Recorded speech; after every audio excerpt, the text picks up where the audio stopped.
Hey guys, how's it going? MasterBucks here. Welcome to another episode of the Bradford City Road to Glory career mode. I'll say as well, thank you so much guys for hitting 3,000 likes on that last episode because of course, we hit 3,000 likes and I said as soon as we did, I'd upload episode 6. So here it is for your viewing pleasure. And yeah, of course you can see two players there that I had to substitute out because I had red cards for this game against QPR. So it's going to be a big game, of course, because QPR are a decent side. We all know that. And yeah, so obviously they are, of course, a championship team. So, and by championship team, I mean a league championship team, not an actual championship team, because, come on, let's face it, they're QPR. But they're still a decent team, especially given the circumstances of our own club. But anyway, they try a chip. I believe that is actually Morrison who had an attempt at that chip, that little cheeky chip, which unfortunately for him, it didn't work. But either way, Jones, the former skipper, he passes through to Pinto. Nice little cross into Reed. Reed had a shot. It went underneath the keeper. It hit his ass and just slowly rolled in toward the net. How many goals have we scored this season where they've taken deflections off the keeper and just p-rolled toward the goal and it just got there in time so that the defenders couldn't clear it? It's just ridiculous. But anyway, QPR back on the ball, maybe trying to get a goal back. It's a good pass and the shot is going, it was going off target anyway, but it looked like that the through ball was played a little bit too late. Not a great run from their QPR man, and he was offside. But still, later now in the game, McArdle's chasing, gets a cross in. It's a nice delivery, and it's again wide. QPR trying to get this back. We are, of course, in the, I believe, the Capital One Cup. Yeah, I'm very confident this is a Capital One Cup. So we're trying to just hold on, and hold on is what we do. We beat QPR 1-0, good victory. We're still going through in the Capital One Cup. So yeah, that's a fantastic result against QPR. We're still going through. And yes, it is now time for the votes. We got Reed getting man of the match, at least FIFA 14 giving man of the match to Reed. But my votes, I gave one vote to, I believe that's McArdle. Yes, I gave 2 votes to Pinto, who actually had a very good game. He whipped in a sensational cross into Reed, who actually scored the only goal of the game. And speaking of Reed, he's the one that gets the 3 votes. Yes, me and FIFA 14, joint man of the matches. He was very good, scored the only goal, did a very solid performance. Got a nice rating from FIFA 14, of course. And yeah, that's it. So we're continuing on now. 2 days later, or 3 days later, we have another game now. This time back into the league. We're playing Crew Alexandria, and yeah, so we'll see how we go. But of course, in the previous episode, guys, we ended up getting 2 players that were sent off, which was ridiculous. But we get those players back now, Darby and Bates. Let's hope that they can make a contribution. And what is this? Oh, less than 10 minutes in, we got a player injured. Who is that? Oh, you've got to be kidding me! It's one of my defenders. It's Bates. I don't believe it. He just got a red card, and on his game back from getting a red card, he gets injured in less than 10 minutes. So that is an absolutely terrible result. And my first real, no, actually no, that's a lie. My second in-form major like injury of the season. We of course have lost Hansen for 3 weeks, so that sucks, and that's actually going to really shake up the what am I trying to say? It's actually going to shake up the J-Bucks medal. But anyway, have a look at that. The cross in, beautifully done in a Stead, who was actually taken over. I believe it's Stead, not Steed, or it might be Steed. I don't know. Put it in the comment section below, whatever. Yeah, just let me know. I'm assuming it's Stead for some reason. But anyway, we get a lob through ball into McLean, who gets there. Another lob through ball into Atkinson. Beautifully worked, but Atkinson's so close to the bottom left-hand corner, could not put it in. But still, 1-0. We've lost a player through injury now, which sucks, and we're just going to continue on. Another pass, good passing, I love it. We get it back into our striker, who's got time to finesse it and put it in the corner. Nicely well done. That's 2-0, and surely with the amount of time that we have left, we just got to defend and hold out for the victory. We're just going on and on and on. We're yet to lose a game. I do not, well, that's probably not fair. I mean, you're always going to lose a game eventually, but I'm world class. I don't expect to lose a game for a while, hopefully, especially now that I've got a real grip on my team. And yes, of course, I think I am getting pretty closer to eventually getting it onto Legendary, but what's this? You're kidding me. We've got another player down. We had 22, we had Bates go down, and now we've got fucking, oh, I can't believe this. Now we've got McArdle. So we have lost our 2 centre-backs, our 2 starting centre-backs in the same game. 2 injuries in one game. That is one hell of a blow. I really would have preferred that did not happen, but it's sometimes it just happens and you can't stop it. But a nice little chip through ball and a finish from Atkinson in the top left-hand corner. That is not too bad. That's potentially a goal of the season contender. We haven't scored a fair few beauties, but of course we do need to fill the video. And a great tackle in from McLean. Stead's on 2. Stead's running in. The keeper comes out. The cross in a Stead, and it's the header that goes in. He headed it away from, like, in the opposite direction of where the keeper's momentum was. The keeper was running to the right, and Stead headed it to the left of him, and he couldn't stop himself and reach. No, it's over. He gets a hat trick. So my substitute striker scoring a hat-trick, that is some story. And yeah, he's a player that I didn't think I'd be giving many games to, but if you score a hat-trick,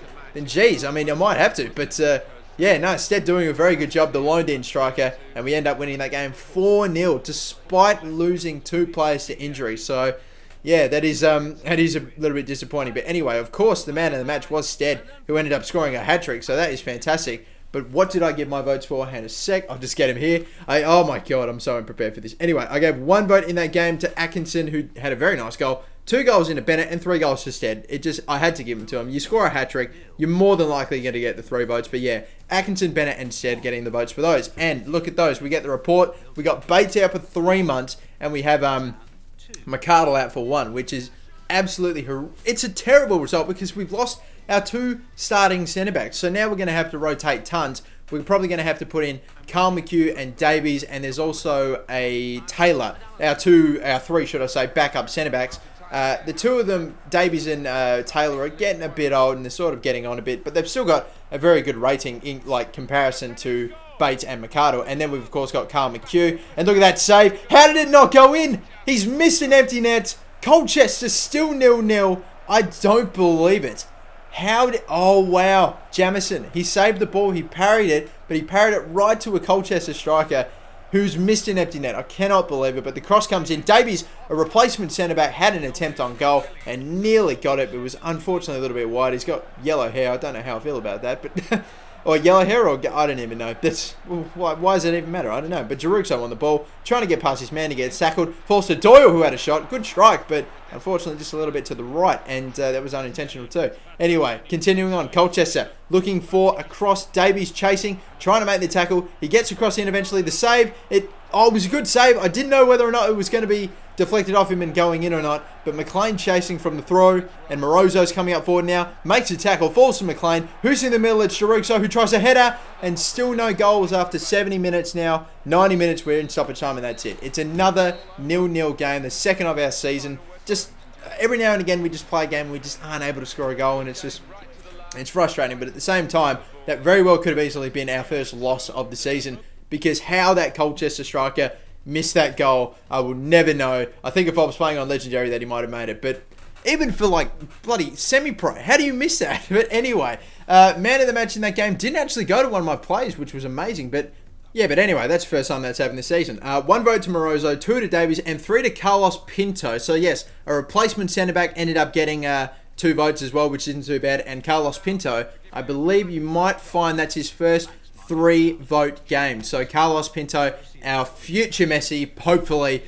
He's certainly got the potential for it. And yeah, we'll just have to wait and see. But he gets his first 3 maximum votes from a game, which is fantastic. And we get a report back for a few of our players that we sent away. I sent my scouts away to England and Brazil because I think they're good places to search for, players that have our, sort of level, like around the not mid-70s, but around that 70 mark. And I didn't really find too many from England, and the only real player from Brazil that we were looking at was Carlos Eduardo, who is 26 years of age, so he won't have a lot of room to grow, but he does look like a very good player. And if we could potentially pick him up on wages, that would be, I think Carlos Eduardo would be a very nice little addition. But don't forget, guys, we're only going to be scouting in like England and Brazil for maybe even only a couple of weeks. I know we're probably going to miss out on a few players, but I really want to search all over the globe. So I'm talking like not just like Brazil and England. I'm talking like Spain, Italy, France, even Australia, because there are a few players that actually suit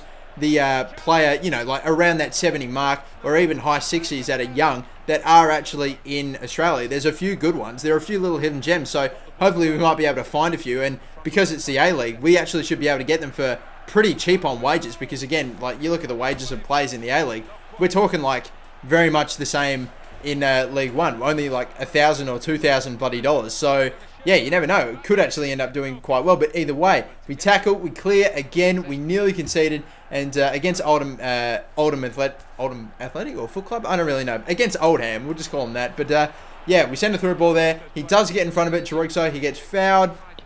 Was he in the box? Apparently not. It was just outside. Yeah, just outside the box.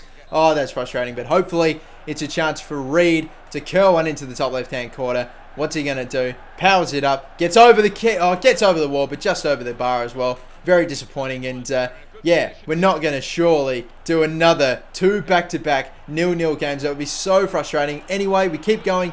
We try to lob in a through ball. It doesn't happen. We make a forward pressure tackle, which rolls straight to the keeper. He picks it up. He's about to kick it forward. I think that's the end of the game. We got a whole 5 minutes of stoppage time. He boots it forward. Keeper, damn it. Referee blows a whistle. And that was it. So it's 2 0-0 games back-to-back. That's disappointing, especially the position that we're in at the moment. We are still top 5, but we'd like to get a few more wins in the league so that way we can hopefully cement a top spot, because at the moment, Bristol City are top, and they've just been killing it. But anyway, the man of the match for that game was actually, for the first time this season, was my goalkeeper, Jamison. So anyway, the votes for that game, I did end up giving 1 vote to Meredith, 2 votes to Carl McHugh, and 3 votes, yes, joint man of the matches, my keeper, again. And again, he doesn't get too much of a run in that highlights package of the game, but he did very well, made a few pretty good saves as well, just doing the right stuff. And you know, in a day on a day where no goals are scored, it's all about the bloody goalkeepers, and he gets 3 votes. But anyway, I'm going to continue on. We got a cup game against Shrewsbury again. We've played them before, and they were pretty fun to play against. So hopefully that's another win. But yeah, that'll do it for me, guys. Thank you for watching. And yeah, thanks for hitting 3,000 likes on the previous episode. Maybe we could do it on this one too. And yeah, that's it for me. Thanks for watching. Peace out. Bye-bye.